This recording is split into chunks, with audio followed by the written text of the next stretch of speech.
I was very interested in your description of, you said you toured Pakistan for George ka Pakistan, and you saw exactly what was exactly the whole Pakistan, the division across class, ethnicity, language, etc. The fact that the elite, lived in its closet, and the elite was not liberal enough and we didn't pay taxes and stuff like that. A lot of the problems are, shared by India as well. And yet, we don't. That is not enough for people to say India is not a place to grow up in. People would still will not believe that despite those problems. What is it about Pakistan that? Well, I don't think that India.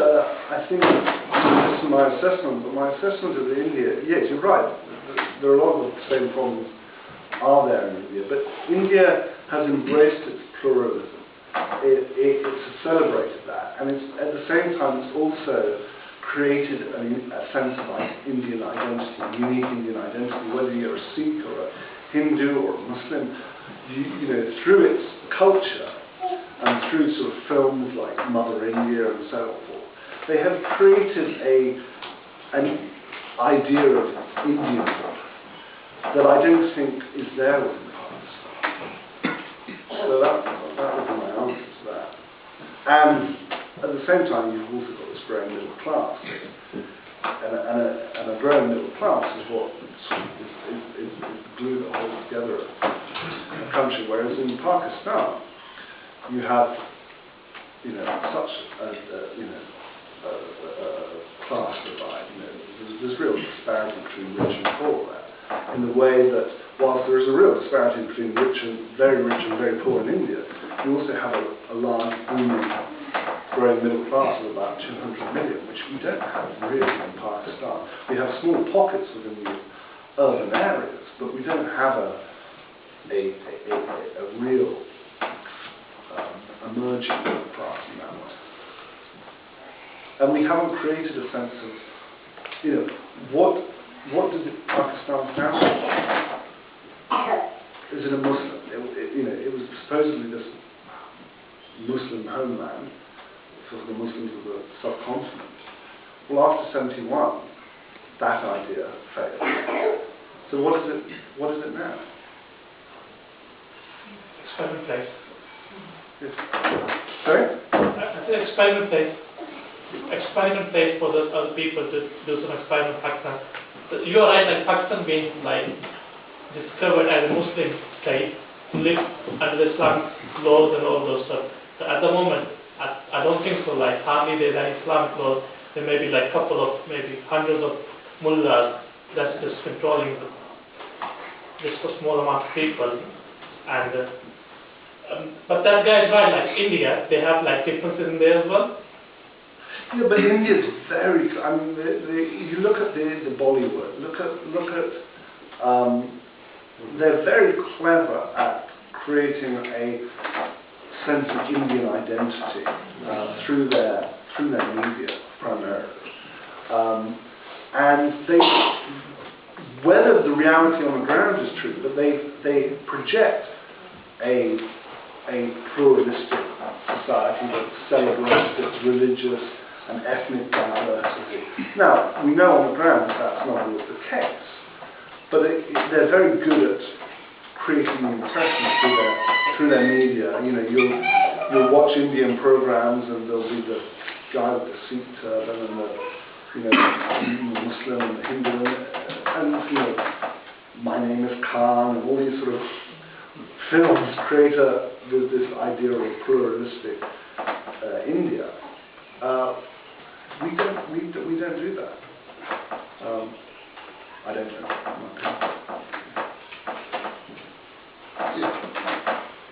Yeah, were you implying that to solve a lot of Pakistan's problems involve economic development? And is that what you were implying with your last comment? I think it's probably too late. I mean, education is obviously going to be key. There's been this education task force that's just been established, but we have a huge problem in Pakistan. There's this demographic disaster waiting to happen. At the moment, the population is about 170 million, of which half is under the age of 21, 3/4 is under the age of 30.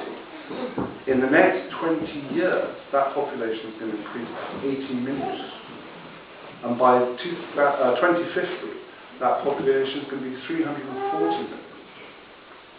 So in the next 20 years, the population is going to increase by 5 times the size of Karachi.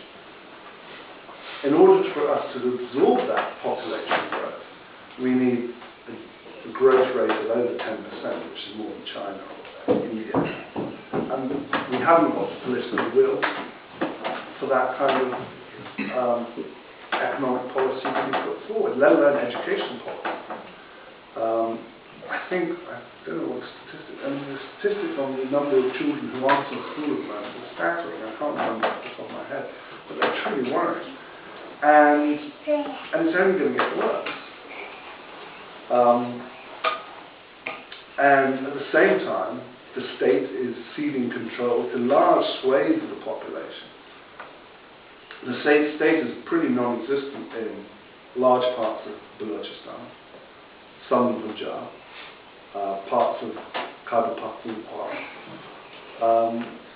and we are, and even now, the institutions of the state are weakening. They're not getting any stronger, and even the strongest institution, the army, is now looking extremely weak, especially in light of recent developments. So I don't see the will for there to be any investment in education or any investment in a truly liberalising economic policy.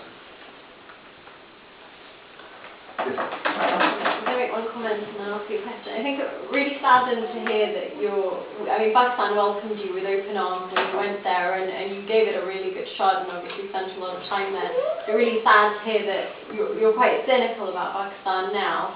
I think obviously... That means I'm a true Pakistani. I'd say actually the true the Pakistanis who come here, and obviously I'm British born, and for me, London is where I'm going to stay. But I think the true Pakistanis are the ones who come here and say, we would never stay here, give us everything, give us like 6-figure salaries, and we're still going to go back to Pakistan. Those are the true Pakistanis, and there's still plenty of them. And why do they do that? Because they believe in Pakistan, and they believe that there will be a revolution. If somebody had said... They have a very cushy life in Pakistan. They have servants in Pakistan. They have a driver in Pakistan. Those are the ones who stay outside. Those are the ones who go back on holiday because they have a good source of income in Pakistan, but they won't really live there for very long.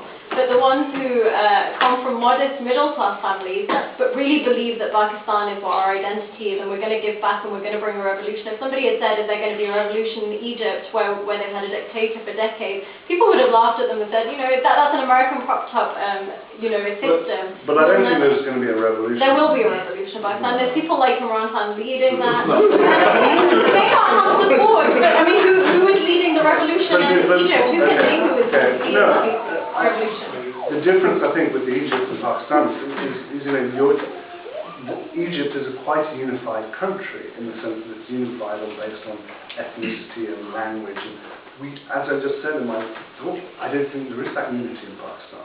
But there needs to be somebody who unifies the country. Who has been able to unify the country?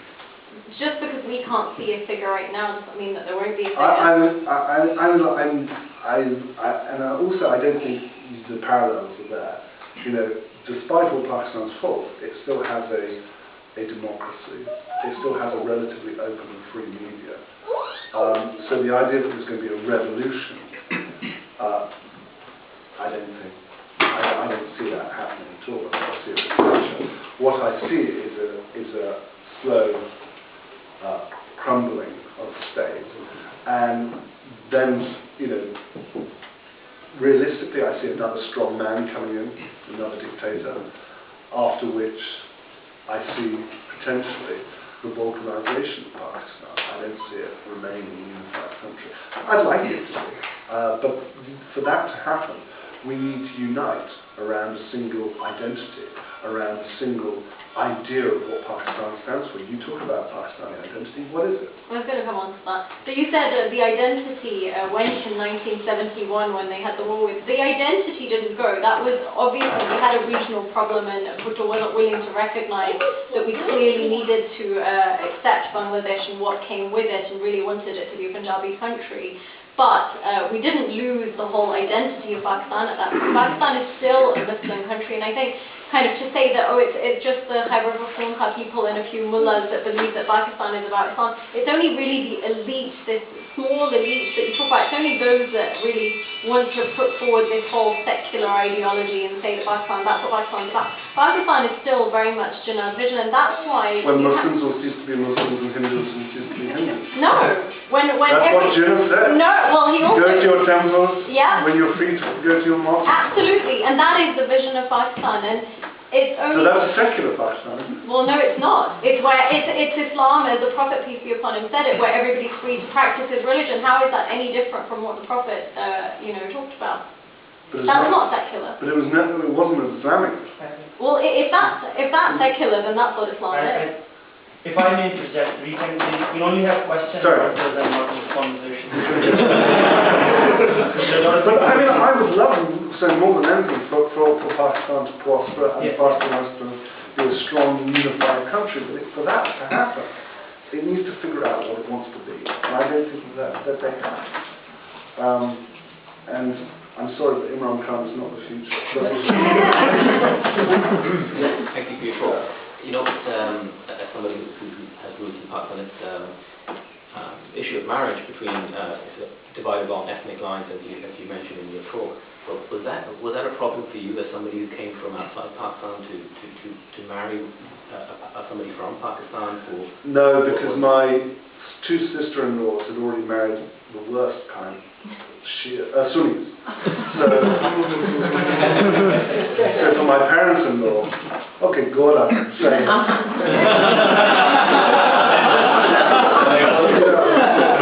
My sisters-in-law had already married two Sunnis, and that was a big enough risk in their family. So when it came to me, my father-in-law was like, I suppose it was bound to happen. But it is a problem. Was there any pressure for you to become Muslim, or were you free to choose your faith? No, I obviously had to convert.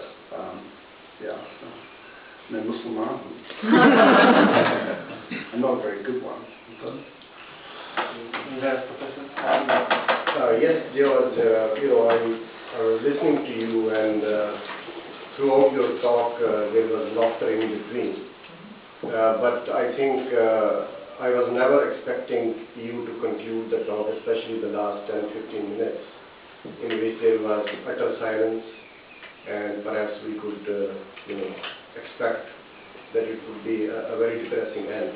And especially from a person who brought hope, and when we had this very vibrant media, and we could see some glimmer of hope in the horizon. So my question to you basically is that there are always mixed signals from Pakistan. There is not just one story. I could give you one example.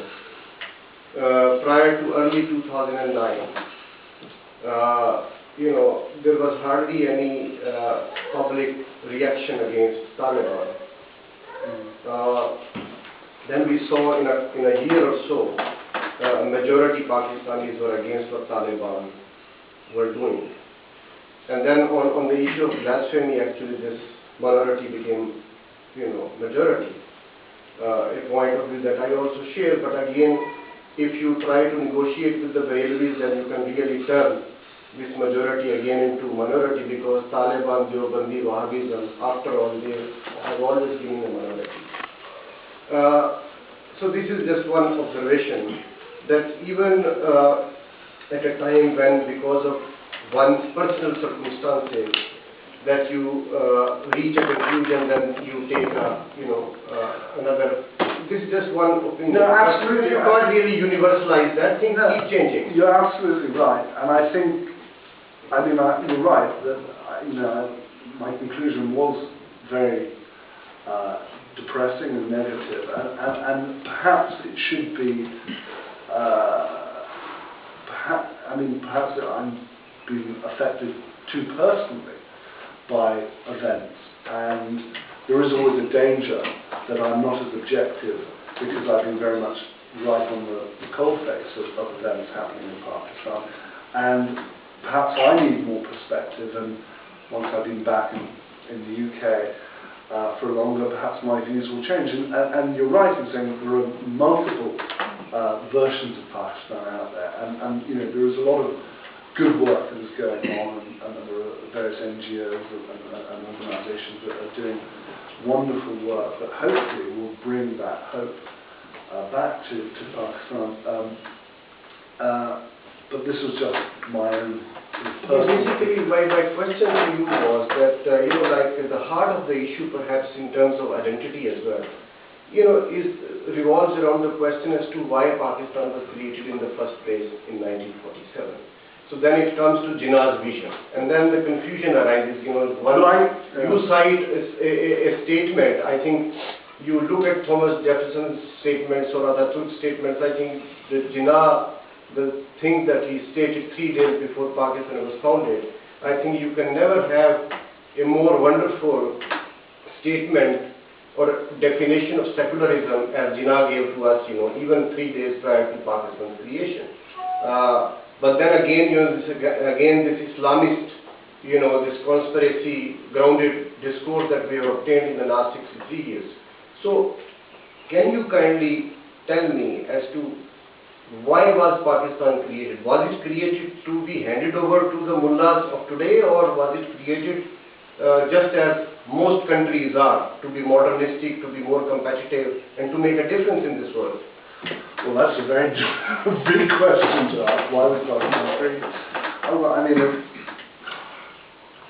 who knows? You can argue black is white and white is black on this question. Jinnah, what I know is that Jinnah was an ultimate politician, and he, you know, if you want to draw arguments to the fact that it was an Islamic state, he was envisaging an Islamic state, there are passages of Jinnah's speeches that you can use to, you know, argue that case. And if you want to argue that he was creating a modern secular state, there are passages of his letters and speeches that you could use to argue that case. What he was, as I say, a consummate politician, was able to be all things to all men. So when he was talking to the Pathans in Northwest Frontier Province, he'd say one thing. When he was talking to the rich merchants in Karachi, he'd be saying a very different thing.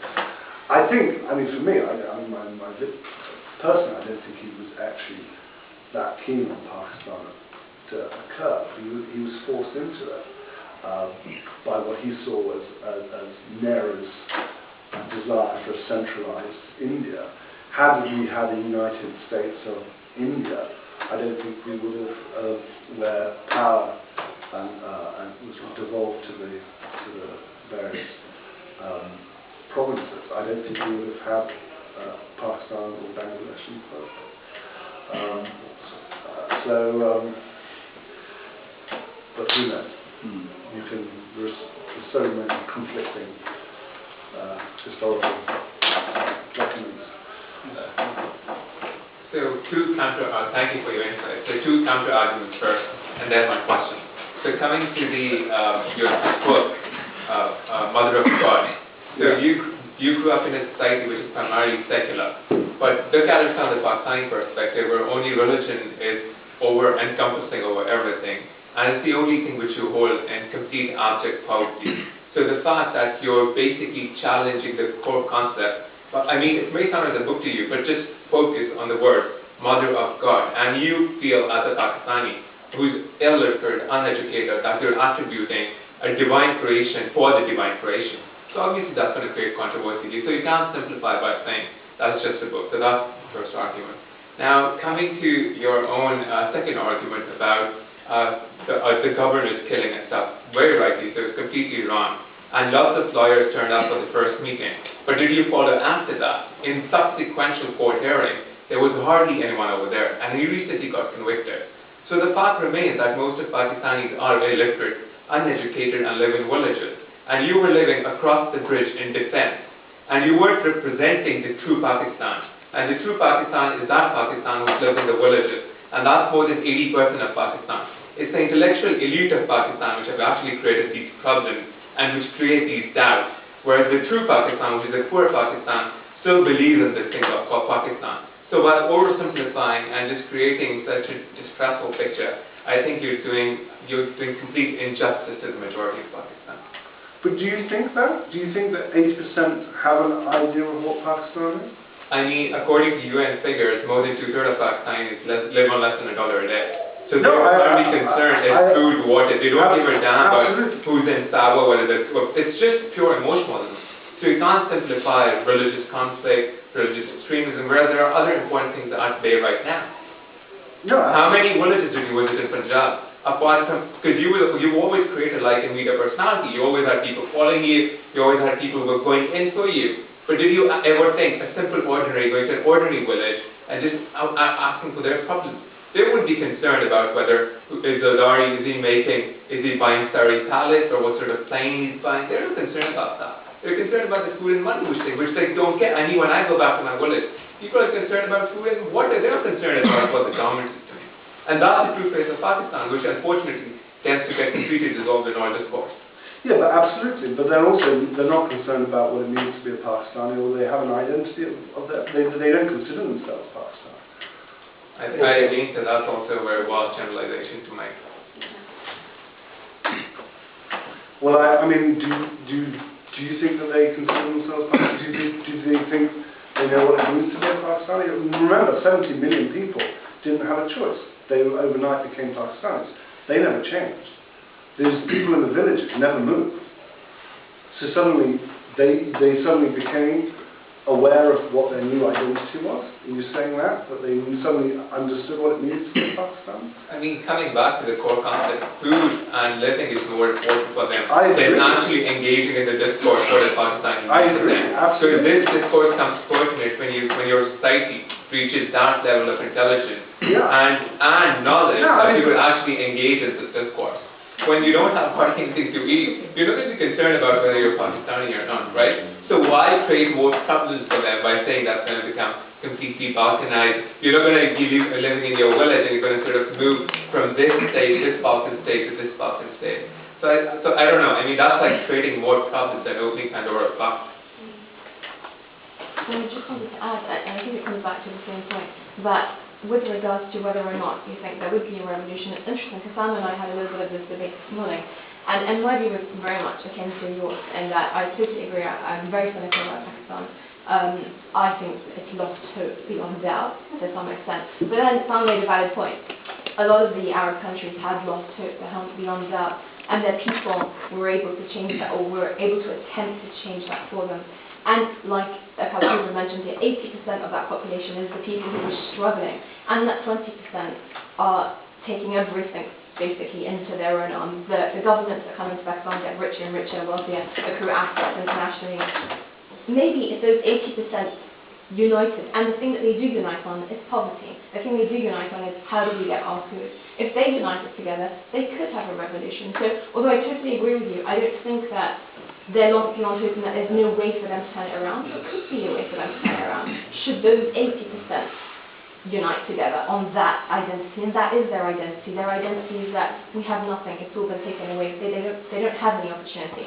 The money that they do get, the corruption, all of this that happens, if that was filtered through a proper government system, perhaps their life would be slightly better. And I therefore think that I totally agree with you till the point at which it comes to, is there a possibility of any change? And actually I think perhaps there is a possibility of some change. Yeah, I mean, let's see.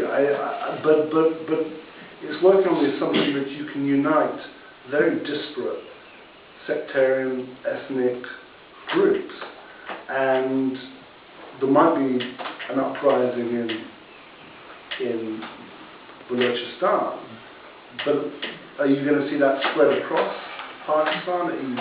I mean, you may. I mean, as I say, the population is going to increase by 80 million in the next 20 years. There might suddenly be a growing threat with. I mean, what's scary, as I say, and I agree with this gentleman at the back, that most people do, all they care about is food, water. And that is only going to get worse. You're going to have increasing water scarcity in Pakistan. That's where the next sort of problem is going to lie, especially with India also controlling some of the rivers coming in. And who knows, perhaps as the population grows, there will be this kind of upsurge. But are they, I mean, you look at a lot of what's gone on in the Arab Spring, and it seems to be the middle class that has driven the uprisings, from what I can see. I don't think we've got a strong enough middle class in Pakistan for that to happen, perhaps. Maybe, I don't know. I think also in Arab countries, we understand that they are middle class, but a lot of them have traveled and spent a lot of time in the Gulf and the Arab countries. They aren't actually middle class, they are genuinely fighting for basic needs like water and food as well. So actually, perhaps it isn't as dissimilar as maybe it looks on the outside. But again, it's really interesting. There was a very good article by Dawood Warnsby Ali, I don't know if you've met him. He is obviously Canadian, he's also married to a Pakistani, and he went to live in Abbottabad next to the compound where the Muslim was killed. And he wrote an article yesterday saying, did I know he was my neighbour? And a lot of people asking him, how will Pakistani people react? And he said, what do you mean, how will the Pakistani people react here? Do you know that it's not a mansion where he lives? The Pakistani people here fight for water, for food, they don't have enough money. Do you think they hanker on waiting to watch how the rest of the Americans in the world react to the farmers and then enjoy and dance? No, it's nothing like that. They really don't have time for these issues. It's day-to-day survival. Exactly. Yeah. We will have a question. You mentioned